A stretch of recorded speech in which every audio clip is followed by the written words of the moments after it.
Hi everyone. Anandu2 sent me a message asking if I had read the new November 15th Watchtower, and he was curious of what I thought about it. Well, I had not read it. I have now, and I'm here to discuss it. In a previous video, I asked you guys, what would you do if the Watchtower told you to kill? This is a pretty clear-cut case they want you to kill. They're not even subtle about it. First of all, I want to point out that in the third paragraph or so, where it talks about they instructed him to kill every male of the apostate house. Do yourself a favor and look up those scriptures. Tell me where it says the apostate house. The Watchtower loves to accuse us apostates of twisting words and using half-truths and all that kind of stuff. Watchtower is famous for it. This is a prime example. Since apostate is their word of the day, they interject the word apostate to make this account work to their benefit. I'm going to post a link to the June 22nd, 2000 Awake on manipulation of information. Do yourself a favor. Read that article and then come back and read this article. You're going to see everything that they warn you about right in this article. It is ridiculous. And it's sad. But yeah, this whole article on Jehu, they're not even being subtle about it. On page 4, though the thought of violence is unpleasant, we should realize that in those days, Jehovah used his servants to carry out his judgment. Well, you're his servants. Are you going to carry out this judgment? Talks about Christian elders may have to act with courage similar to that of Jehu and slaughter the apostates. Not even subtle. They want us out of the picture. We are a threat to them. We are not a threat to you. We are a threat to them because we have proof on our side. We can expose them. We can expose their lies, their hypocrisy. We can expose them as false religion, just like Jesus did. Jesus was an apostate as well, and he did the same thing we're doing. Do we have Jesus complex? No. Well, maybe some, but most of us don't. We're just exposing false religion. He spoke out, against hypocrisy. He spoke out when people were harming others in God's name. We're doing exactly the same thing. And, he was killed for it as well.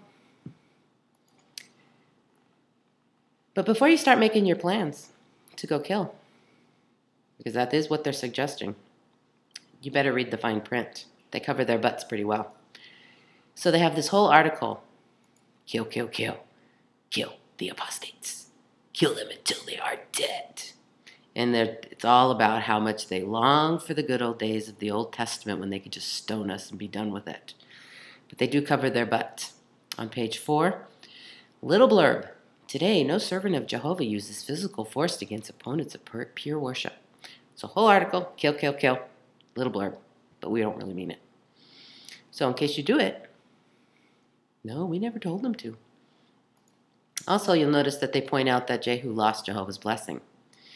So here they're also kind of letting you know, we would love for you to kill these people, but we're going to turn our back on you the second you do, just like Jehovah did.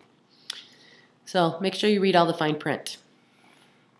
But I see this as a twofold tactic. Not only is it a strong suggestion that they want you to kill,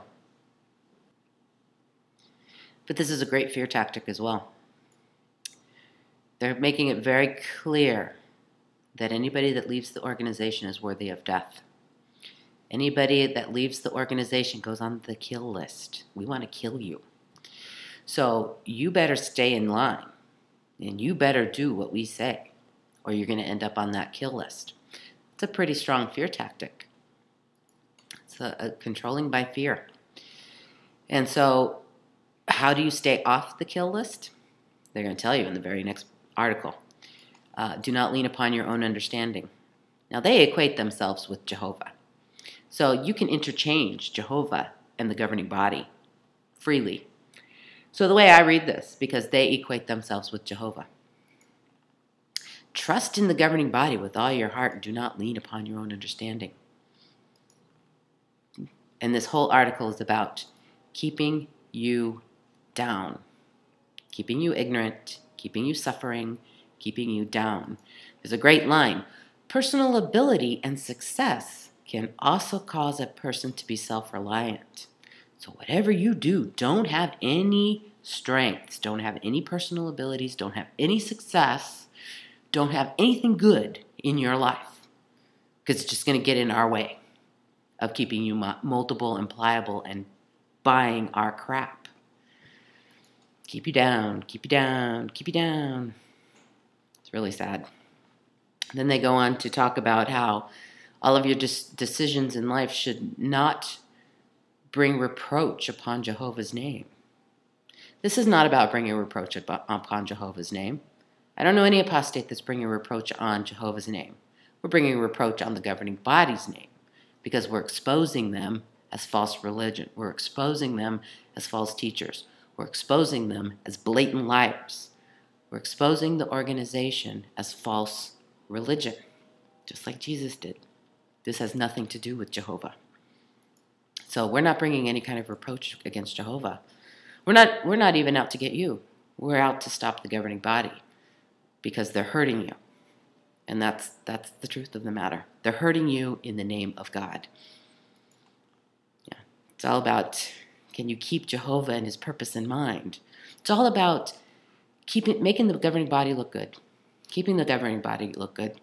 Always making sure that all of your decisions have to be based around the governing body. This has nothing to do with Jehovah. It has to do with everything with those men in charge. Really, really sad. And what happens if you question that? You go on the kill list. Powerful, powerful fear tactic going on here. And then, they even tell you how you have to pray.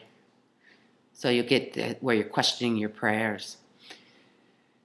There's another great thing on page 10, on paragraph 2. It says, just as a distracted driver often fails to notice signs of danger, a person who is distracted spiritually can easily fall into harm's way. Well, these magazines and these fear tactics and these mental mind games that they're playing on you are the distractions. We're holding up the signs, warning you, that this is false religion. We have proof. We have evidence. This is not speculation. We can back up every single thing we say.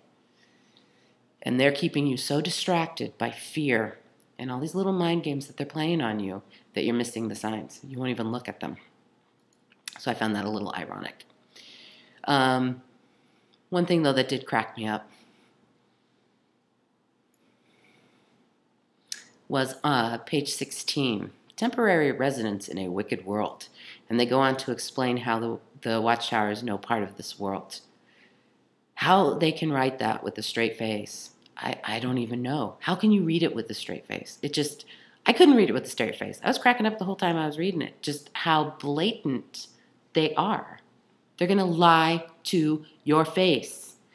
They are in bed with Satan. They have been in bed with Satan. The UN is a small part of how far they're in bed with Satan.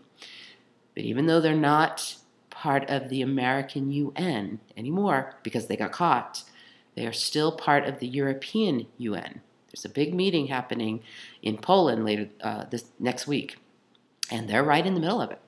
So yeah, they're still in bed with Satan. They've been in bed with Satan since the beginning, but they expect you to stay separate. So the way I see this is we're going to do whatever we want. We're going to make up whatever excuse we want. You're the ones on the front lines. You're the ones that's going to take the bullets, and you're going to take them happily. You're the one that has to suffer and stay ignorant and stay in poverty and stay suffering, and you're going to like it. You're the one that has to sacrifice yourselves and your children's for this confusing blood doctrine that we have, and you're going to like it because it makes us look good.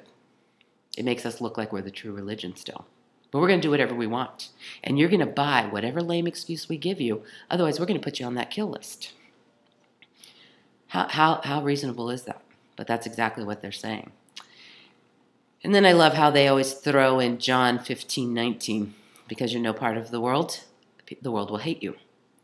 The world doesn't hate the witnesses. The world hates the organization. And the world is not persecuting.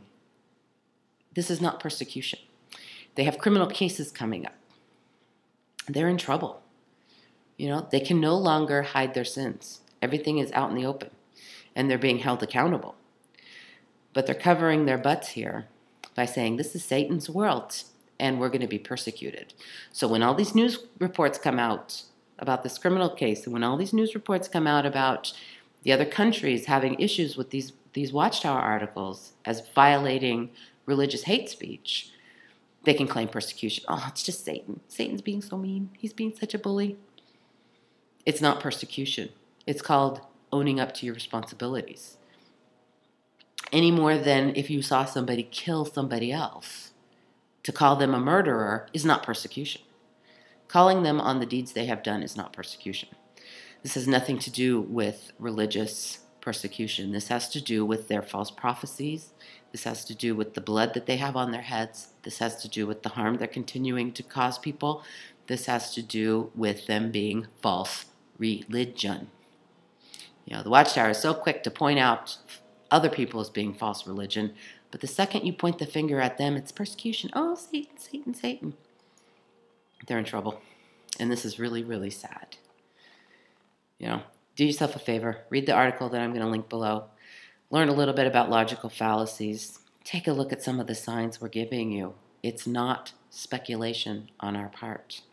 And really read between the lines before you decide to act on this vile article on killing apostates. Because they'll turn their back on you. They will turn their back on you, and they will label you one of the mentally diseased, and you're going to go on the kill list.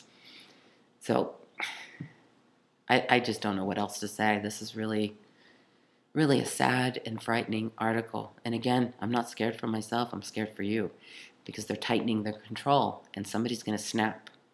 And the question is, are you going to be the one to snap? Or are you going to get out while the getting's good? They're in trouble. And this article is really, really sad. Anyway, talk to you guys later. Bye.